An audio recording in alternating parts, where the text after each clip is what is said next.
What is the meaning of life? Philosophers have attempted answers to this question for millennia.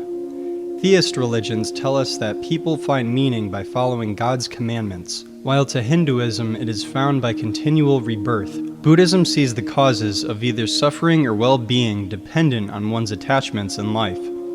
Confucianism's goal is having virtue through strong relationships and reasoning, and the Baha'i faith emphasizes the unity of humanity with all people treated as spiritual beings. Modern philosophies include utilitarianism, teaching the greatest good for the greatest number, and secular humanism believes that the development of the individual human being leading to the good of humanity is the purpose of life. Then, we should not forget nihilism with its assertion that life has no meaning, and Satanism, which accepts man's nature as that of a carnal beast living in a cosmos that is indifferent to our existence. Most, if not all, of these doctrines, and more that could be included, have some element of truth derived from intuition, and assuming that they have taught us something about moral behavior, can we distill from them the essence of that teaching? Let us take, for instance, the Golden Rule. Do unto others as you would have them do unto you, taught in major religions. Obviously, this has to do with our treatment of each other, as do prohibitions on murder, stealing, cheating, lying, and lust for another's sex partner. In other words, they teach us behavior for cooperative society. Can this be the real meaning of our lives? For if it does, we can expect it to have some purpose to the universe in an evolutionary way. To find out, let's make a comparison with the past history of life, considering the long ages of life's development, not only over millions of years but billions, to see if trends are involved leading to life with the complexity we know today. We are told in mythical literature that the universe was created at a specific time. This notion is far from true. The universe is in constant creation. Through our telescopes, we see stars continuing to be born and die. Species of living forms come and go, and planet Earth changes over millions of years.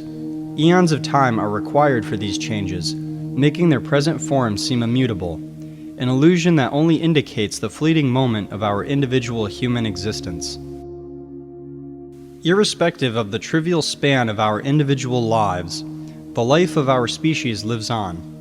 Homo sapiens has been on Earth 200,000 years, and our evolutionary existence dates back millions of years. Today, humanity has the ability to change our planet Earth in significant ways, and is on the verge of spreading to other planets of our solar system. As a species, humanity has an importance, even on the scale of the cosmos. In future millennia, this importance will grow as our descendants spread throughout the galaxy. Thus, earthly life is intimately connected to the evolution of the cosmos, as is life everywhere in the universe. This evolution and spread of life is a natural result of life's determination to survive and thrive. From its first microbial beginnings and surviving regardless of near extinctions, life has shown its imperative of dominion over its material circumstances, leading to ever-increasing complexity. This imperative continues, and will continue for as long as the universe exists. It is integral to the very essence of being alive. From the evolutionary process, therefore, ultimate life must eventually come into existence somewhere, or perhaps everywhere. For well over 2 billion years, life consisted of little more than single cells living separately in Earth's oceans, when because of random mutations some came together to live in colonies. These thrived, their symbiotic relationship with conjoining cells becoming ever more integrated, to evolve into the plants and animals we know, including human beings. We still have an echo of that primeval past in slime mold, that as a single slug can dissolve into individual amoeba-like organisms, but otherwise lives as a single form of life. The phenomenon is well known and studied, and given the name emergence, the display of superior properties in systems that were not evident on the scale of the system's individual constituents. Emergence is the process that has given superior life over the microorganisms once living in primeval seas. Do we see any sign of emergence in present human life? Indeed we do. But to have it, there has to be total integration of people into a community. They therefore have to respect each other. They cannot steal or covet the possessions of others in the community. Rather, they must be charitable, even empathic to others suffering misfortune in the community. They cannot be violent or lustful after others' sex partners. They must not display arrogance or pride in the face of others, nor be liars or gossipers. In other words, people most on the path of emergence towards superior human life are moral people. And this is the behavior sought by the major religions. We now have a rational understanding of moral behavior. It is superior human behavior leading to the emergence of human beings into a collectivity of higher life, emphasized by such metaphors as Christians considering their congregations the body of Christ. This understanding of moral behavior as superior human behavior also derives from our insight that immoral people who give vent to anger, lust, gluttony, and all manner of base emotion at the expense of others act little better than animals. So, not surprisingly, the meaning of life is to advance life, not only one's individual's life, but also the life of the cosmos. We do that by integrating ourselves into a collectivity that survives well beyond our limited individual existence, by respecting the lives of others within that collectivity, even submitting our individual needs and wants to their needs and wants.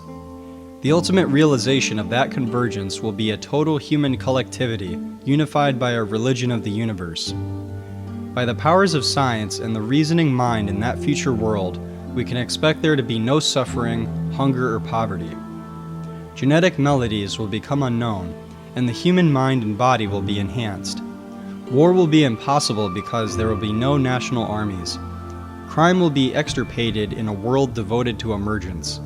This is our human destiny, brought by superior human resolve and reasoning integrated into a worldwide religion of the universe, and that collectivity will be seen as a civilization.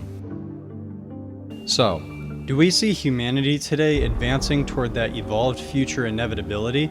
On the contrary, we see the development of world empires, the same as have existed in the past. The Roman Empire was the New World Order of its day, in effect a world government giving peace, security, and public works to Western Europe and Mediterranean countries.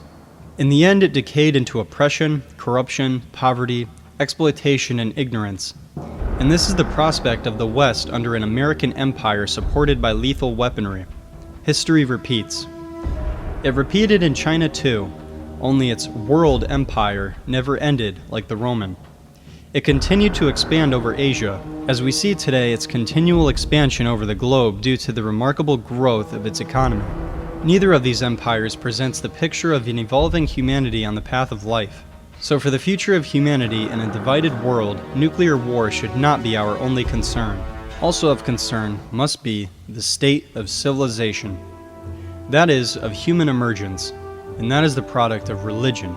It follows that a truly progressive, evolved humanity must be a religious realization. To be agents of continuing universal creation, followers of cosmic consciousness must be separate from the decay of our present Western society, including its multiculturalism. Fortuitously, this will be possible in coming decades owing to progress in technologies now being made in space sciences. It is in this light that the Mars Initiative is offered, whereby followers of cosmos theology first organized themselves in a cosmos community church for the purpose of migration as a community to Mars by the end of this century. We human beings once thought our planet Earth was a safe place. With the advance of science, we now know that is not true.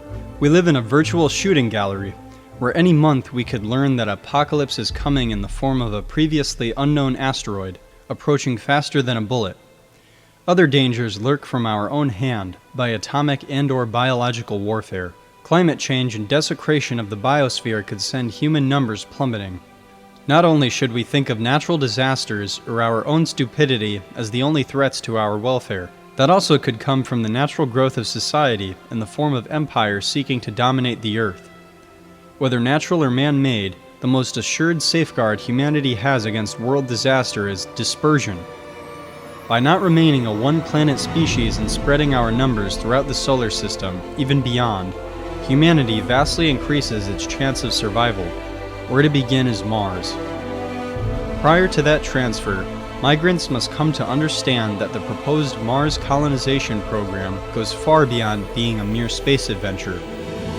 They must understand the great purpose for that transfer, for it is nothing less than to be agents of ultimate life in the universe, and that is a religious motivation.